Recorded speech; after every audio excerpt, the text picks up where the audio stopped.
Here's an inexpensive way to make a Star Trek The Next Generation Season 5 Picard jacket.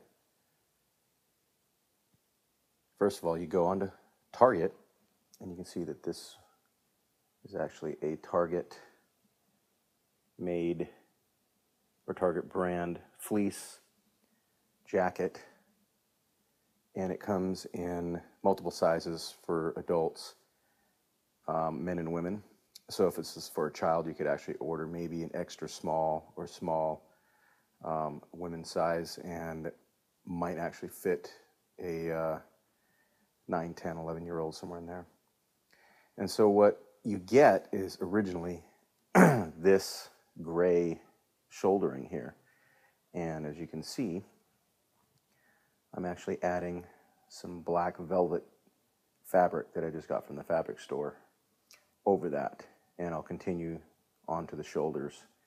But the other thing that I did was I used 2A sticky tape from the fabric store to sort of seal the collar and fold it under to match the same no collar style on the screen-worn jacket. And as you can see on the back,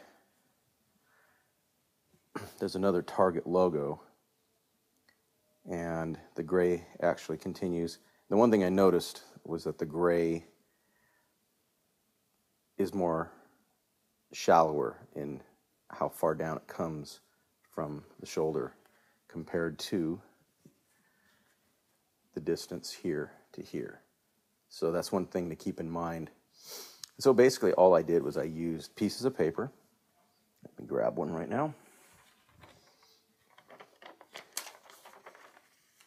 And I used pieces of paper to sort of trace out the different panels, leaving a little excess. And then what I do is cut them out. And with this fabric, there's a couple of different kinds of this, like velvet. There's some type that's like stretchy. This is more of like the type that has like a stiffer canvas backing. I wouldn't recommend the stretchy kind because it's so hard to cut straight and then make sure that your sizing is correct. But then with the other thing I do is I add a hem on the back, and I don't really sew. I don't own a real decent sewing machine or anything, so I use glue, which is some of that as seen on TV type of stuff.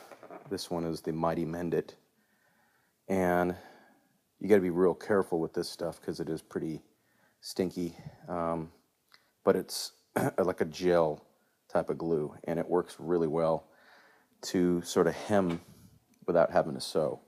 So I just put a small bead and then fold over the edge on this. And so that's what I did on here, is I just folded and did the entire edge with this black. And then what I did to attach it, because I don't really want to destroy the jacket, and by the way, this jacket is only $19.99 from Target, and I don't think it's available in the stores. It's one of those items that you have to order online. And so anyway, what I did was did the hem all the way around, and then again I used the 2A sticky tape, and I'll eventually tuck this over as well. And I left excess here, so I have a little bit of overlap between the back and the front. And as you can see, yeah, it's not exact here on that, but that's okay. I don't think I mind that.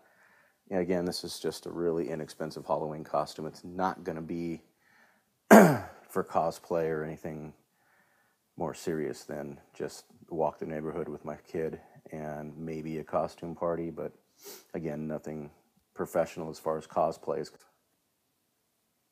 So if you bring this fabric low enough, it does hide the fact that there is a pocket here, but the pocket also is nice because then you can add the communicator badge here.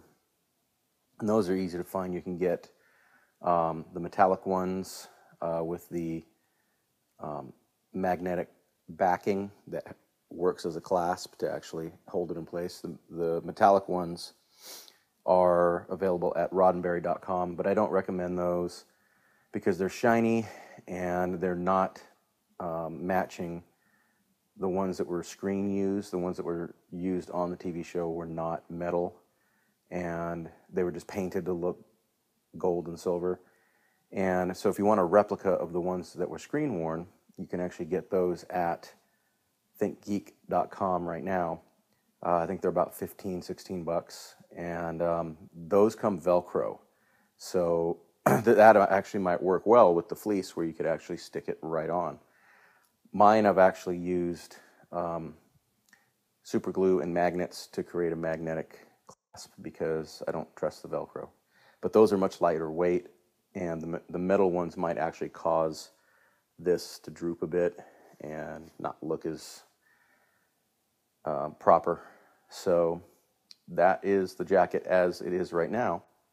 Okay, so here's how we do the sleeve. Now, if you remember, the sleeve has this black continuing all the way, and it creates sort of this triangle thing. But what we're doing is we're going to cut two pieces, but without it being a two-piece pattern. So what I've done is, you can see I've cut this, and then what we're going to do is we're going to simply flip the pattern, and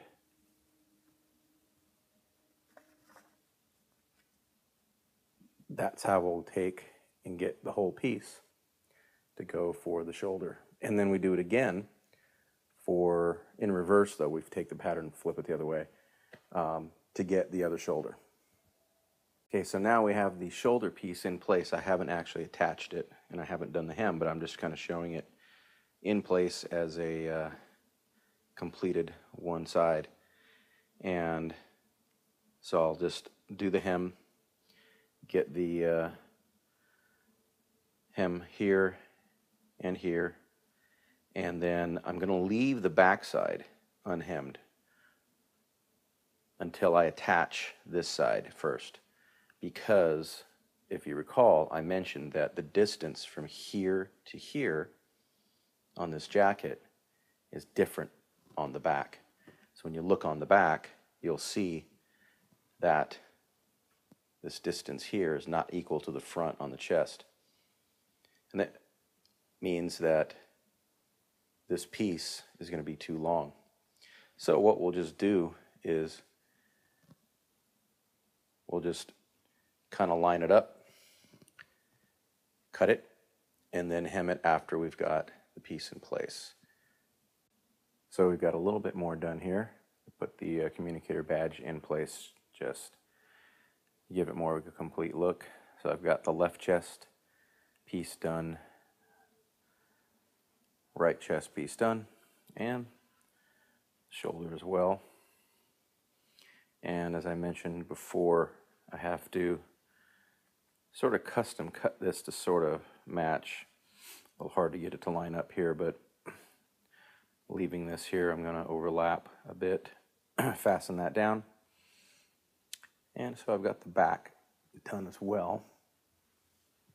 So the back is fairly even. There's a little bit of a mismatch right here in the matchup with the arm piece, but that's not that big of a deal. And then over here, a little bit of an overhang, but they could probably be stretched and adjusted.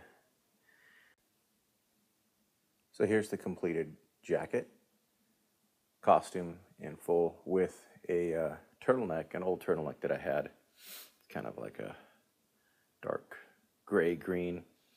And these studs are basically the ranking insignia that I just found, cheap brass studs at the craft store.